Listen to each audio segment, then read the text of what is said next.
What inspired you to start coaching football? Let's see.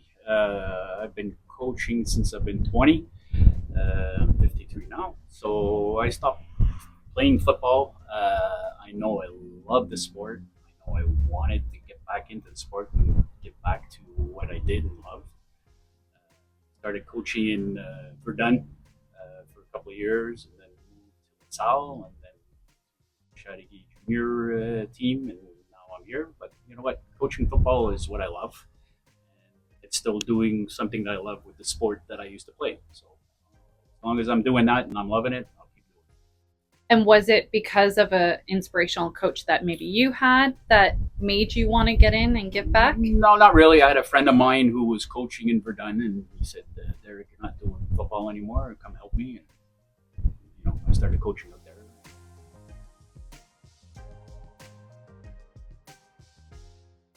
And what level was it that you first started I coaching? think it was at the Pee Wee level. So, like I said, I started at the grassroots from that, and I mean, it could be challenging at times. Younger kids. You'd be used to playing from a certain level where I played, and then now coaching little kids. Got to get used to it.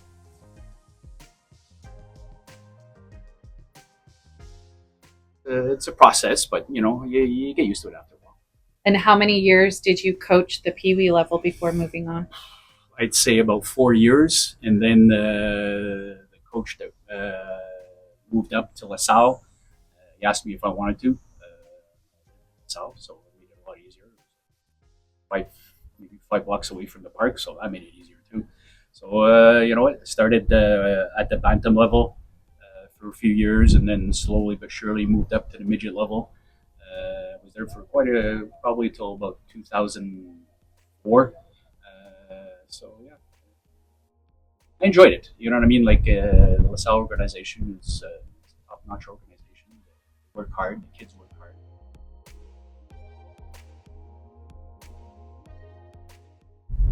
And when did you transition to Broncos?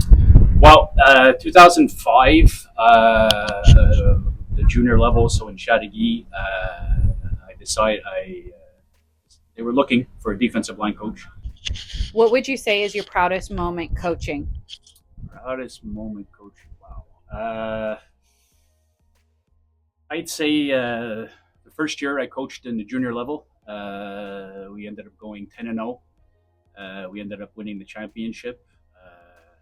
I mean, that was the first time as me as a coach actually winning a championship. So that was fantastic for me. It was phenomenal.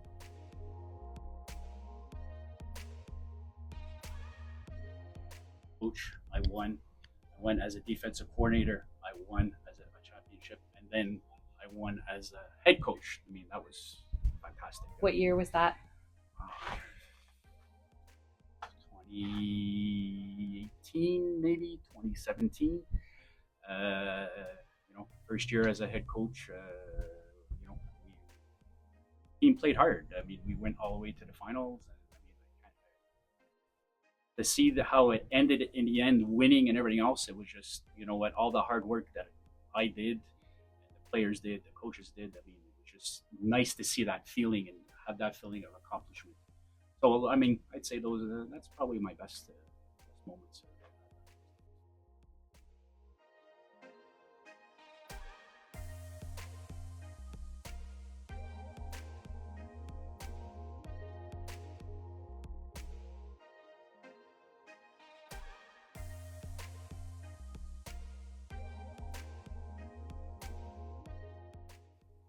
How would you describe your coaching philosophy?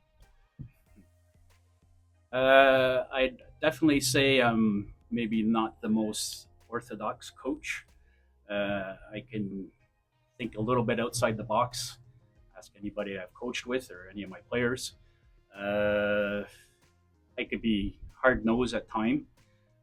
Again, ask my players or ask my coaches. I mean, I can be very vocal, very very vocal.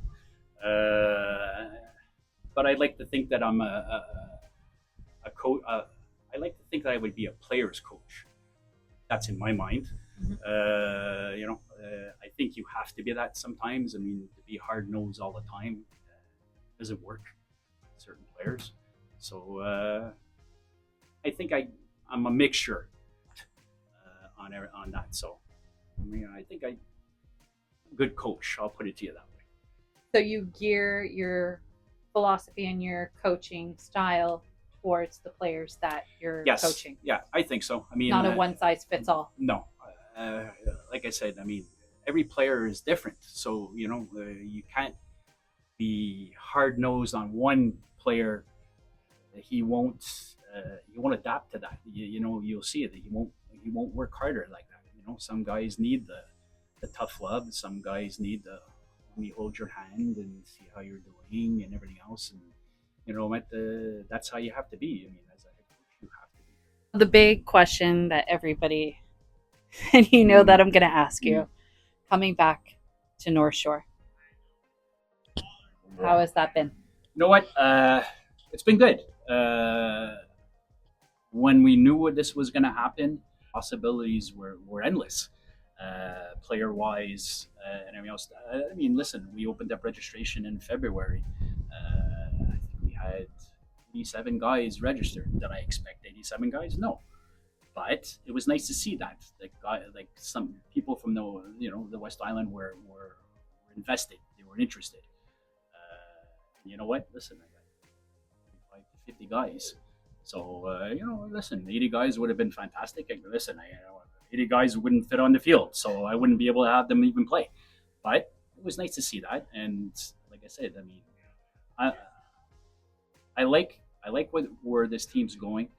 Like, everything that's going on with this organization, I mean, they're top notch. I mean, they're all helping, which is phenomenal because it's just one less thing that myself and all our other people who have to deal with, you know, outside of game prep,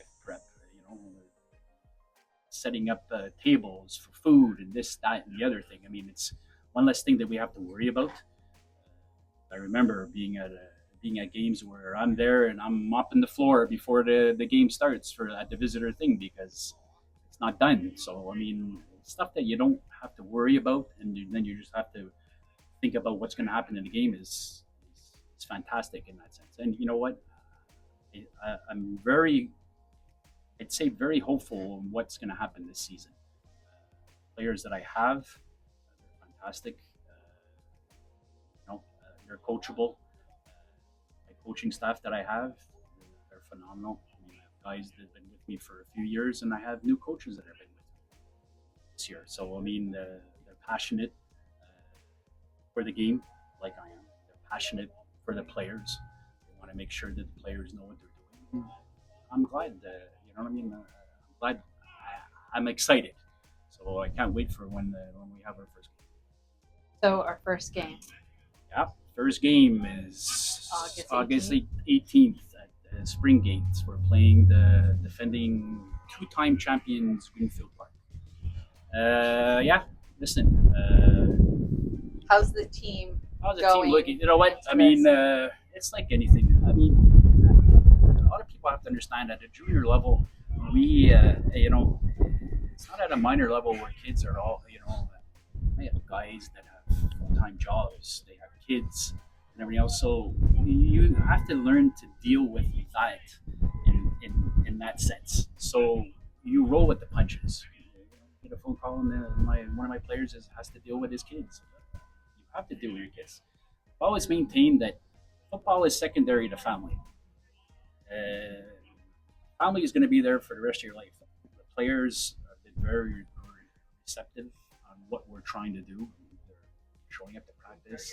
They see things that's going to happen, and I mean, listen, it trickles down. You know what I mean? Like if they're energized and excited and stuff like that, it trickles down for everybody else on the team. So I have nothing but high hopes for this season.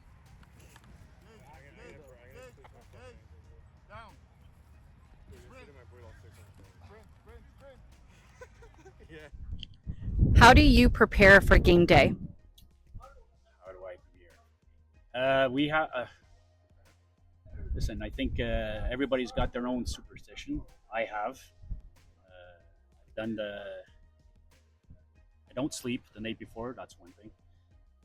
You go over everything, or hoping that you went over everything prior to the game. So you always think you forgot something. I have my own ritual where I get up and I'll eat a certain thing. I had pizza every morning for 1 year because it worked having the pizza. We all have rituals. You can ask any coach. They do certain things. We're creatures of habit. If we see it works, we're going to stick to it. So pizza game day morning. Pizza, well, we'll see what happens this year. I don't say pizza. Who knows? Maybe it'll be something else. Definitely, once I start it, I'll do the same thing until it doesn't work.